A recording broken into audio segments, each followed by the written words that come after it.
Hey everybody.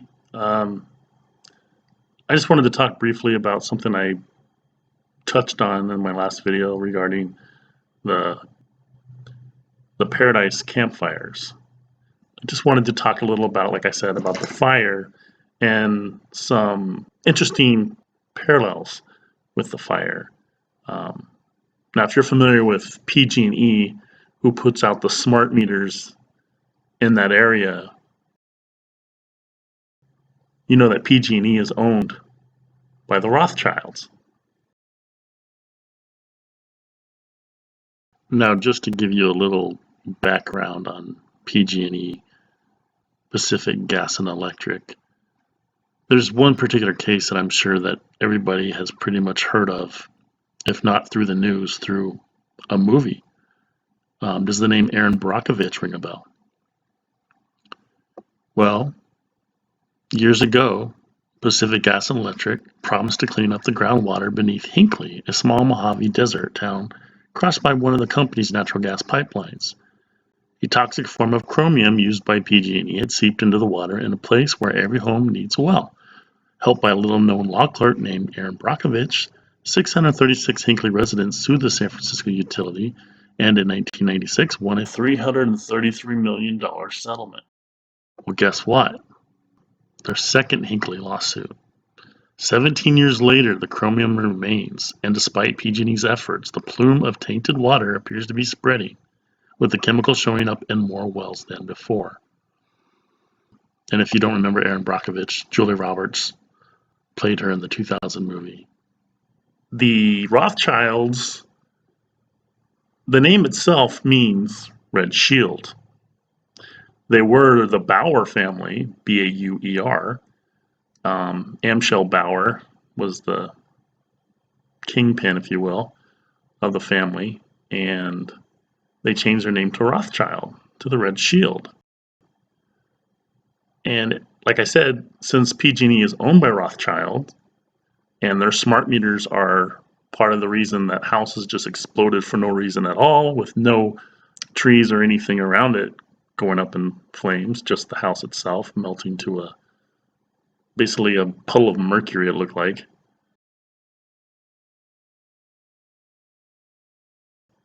Yeah, the interesting part of that is PG&E, Rothschilds, Red Shield, a la Red Cross. Okay, here we're on the Rothschilds archive.org site, and it says British Red Cross. Now, if you're like, well, the American Red Cross and the British Red Cross aren't the same thing. Well, if you know anything about what's really going on in the world, you know that America is the debt slave of Great Britain, and we have been for 150 years at minimal. Okay, so anything American is British. Okay, now it says here the Rothschild family has been closely associated with the British Red Cross since its inception in 1870, when Nathaniel, First Lord Rothschild, became one of the founding members of the Committee of the National Society for Aid to the Sick and Wounded in War. Oh, how thoughtful. The war that they probably funded on both sides since, who knows, the Napoleonic Wars way back when. Anyway, he became chairman of the society on the death of the founder chairman in 1901, and he held the post until his death in 1915. He was a key figure in the reorganization of the society into the British Red Cross in 1905. His son Charles was one of the first council members of the newly formed British Red Cross from 1905, serving until his death in 1923. He took an active role establishing financial systems and national procedures for the society in 1909, and serving on the executive committee at the time of the First World War. Marie, Mrs. Leopold de Rothschild, was twice mentioned in dispatches during the First World War in connection with her work as president of the Middlesex branch of the British Red Cross Voluntary Aid Detachment, VAD. She was also involved in the establishment of the Aylesbury Military Hospital and was made a CBE for her work for the war effort. Now, some people have said, well, yeah, the Vatican runs the Red Cross, and that may very well be true, but if you really think about it, the Rothschilds, the Rockefellers, they're one and the same. I mean, These families of the original Illuminati 13 bloodlines inbreed amongst each other and within their own families, for that matter. So they want to keep their bloodlines as pure and sick and evil as possible. And if you recall, you've heard someone do research discovering that all presidents are related. Does that sound like an election to you or a selection? The Vatican is no exception. They're part of it. They're all part of the deep state cabal. So if you think about it, it's a vicious cycle where the Rothschilds cause the horrific disaster, and then they want you to donate to them without knowing it. Well, the federal government has designated the American Red Cross to co-lead mass care during disasters.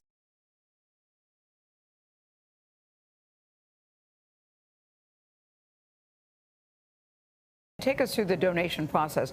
Say someone donates $100. How much of that is going to go to the Harvey victims? Because they're saying, look, I want to help the Harvey victims.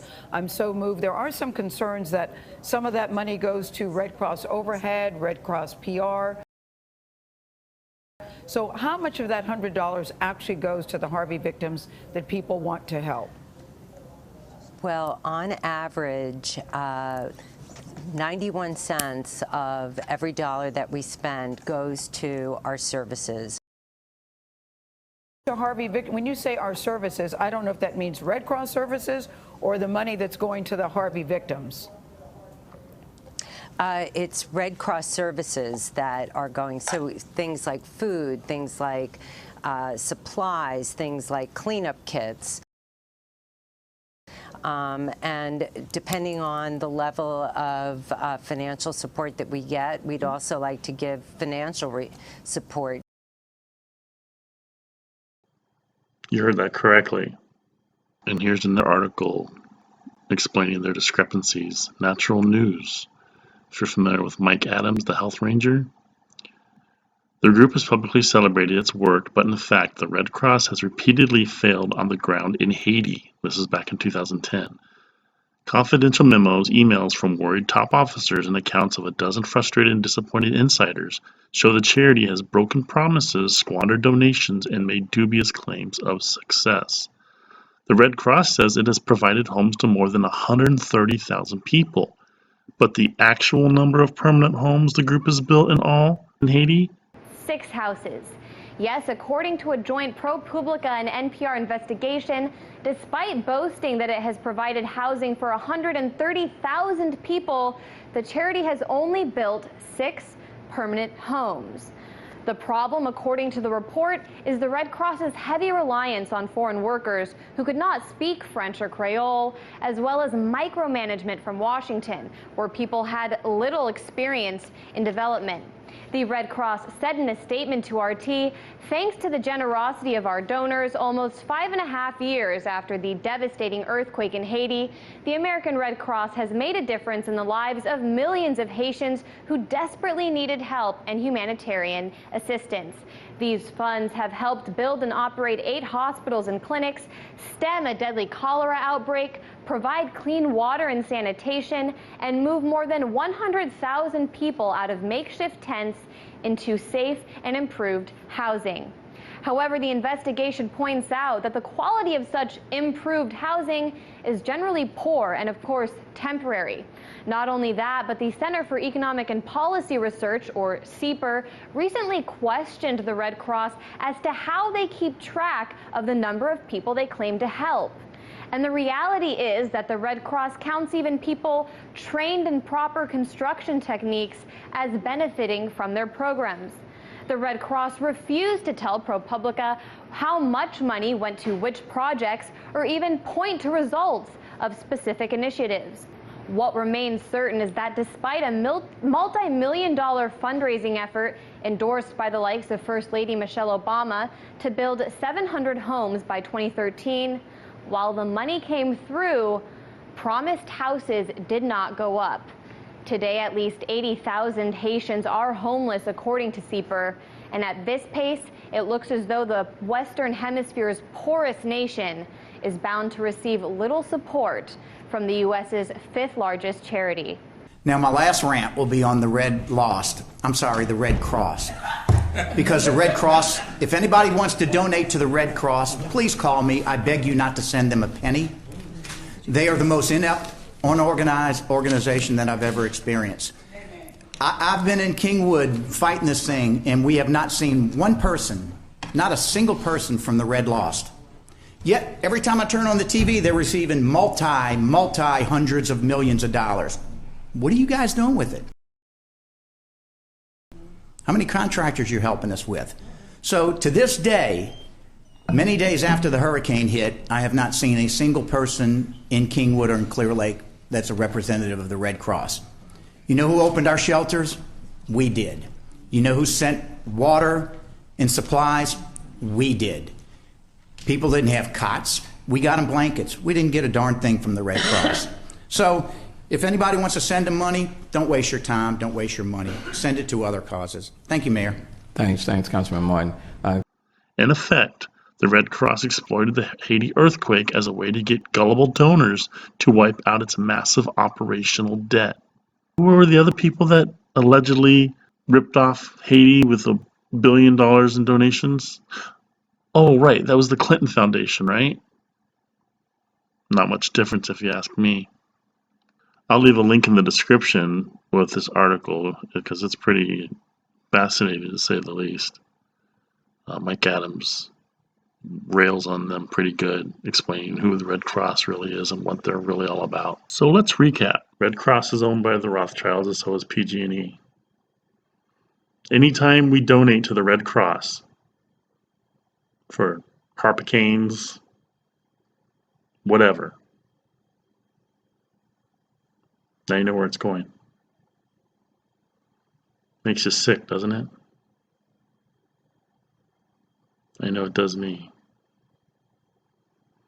So they're just hoping most people don't find out, and they just keep getting money hand over fist handed to them, and that's why the rich get richer and the poor get poorer, because the poor donate out of the goodness of their heart to the cause, the horrific disaster, not knowing A, who caused it, and B, where the donation's really going.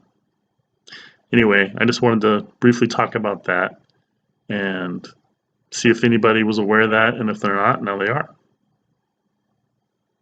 Again, if not me, who? If not now, when? Stay vigilant and fear no evil. God bless. Now, my last rant will be on the Red Cross. Because the Red Cross, if anybody wants to donate to the Red Cross, please call me. I beg you not to send them a penny. They are the most inept, unorganized organization that I've ever experienced.